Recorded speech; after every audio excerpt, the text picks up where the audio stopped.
beauty and justice has prevented me from feelings of isolation. And I think if we come together and share those commonalities, it strengthens us, not only in our own disciplines, but as we go out and try to engage in the conversation with others at other places. Thank you. I want to follow up on something that Ross said that I think is very important, and that is, I mean, he said it, jokingly, we don't know what we're doing. I think that's often the case, that we don't know what we're doing, and I think that the reflection on it's probably helpful, but I think that we also ought to be willing to trust the fact that if we have the Holy Ghost, and if we have the truth, and if we're sincere about what we're doing, that there's a good chance that what we're doing is the right thing. That we ought not to, I mean, as I said, I like this discussion that we're having, I like this conference, but I don't think we ought to get, my grandmother used to say, our panties tied up in a knot. I don't think we should get too uncomfortable with the fact that we don't know what we're doing. Sometimes these are things that are not completely clear, and it doesn't, I'm not positive that it really helps to get them completely clear, though I'm all in favor of, I'm a philosopher after all, I'm all in favor of talking.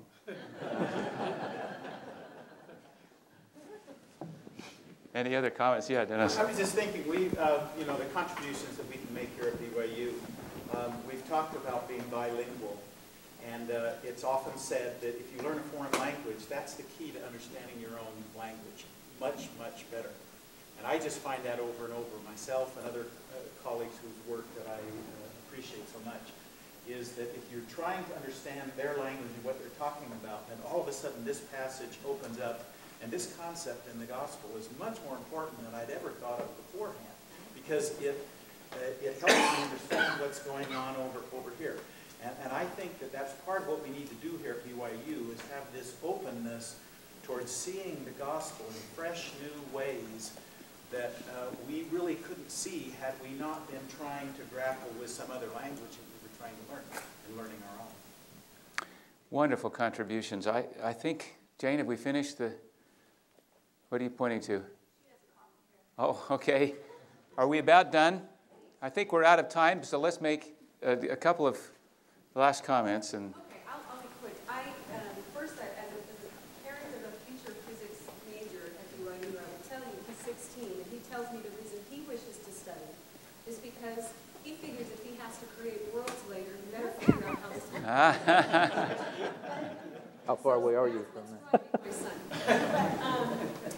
As I was listening to the Jacobsens beginning introduction yesterday of the old soul and the silenced soul and this idea of the new soul that is entering the academy now, I thought of the obvious parallel to individuals as we go through life. We come as very childlike, people very willing to, our world just is about God as children. And then as we move into adolescence, we are silenced in some ways. We're struggling with how does our own individuality fit with religion. And then as they enter this university, I think that's when they begin to find out who they really are. So one of the opportunities we have as teachers is to help them along that path to converge their religious self with their individual, more secular self. thank you. Thank you for such thoughtful, heartfelt, faithful, inspired comments. I think there's been just a wonderful spirit here and a sense of questions that we leave with. I don't think we all have the same question. In different disciplines, it's different. How bilingual we have to be, how much we have to be religious philosophers, but the role of the Spirit, the kind of opportunities that we have to be inspired in what we're doing, even if we don't know what we're doing. There's quite some wonderful encouragement and openness that I think now leads us into the next set of sessions. We'll take a 10-minute break now, and then in this room, if I've got it right, if I remember the program right, we have the teaching session that Russ Osgathorpe will chair with 4 colleagues who we'd be looking at specifically, or talking about specific things that they do in the classroom, but across various disciplines, and some of the sciences, some of the social sciences, etc. What is it that I do in the classroom, they will be saying.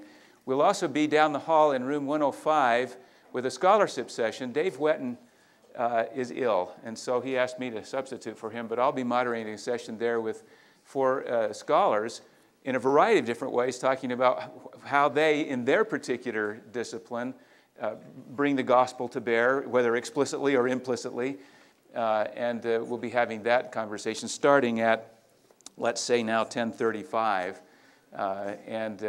so when we've got refreshments back here in the back, and as you remember, restrooms here just outside the door and at the other end of the hall as well. So thank you very much.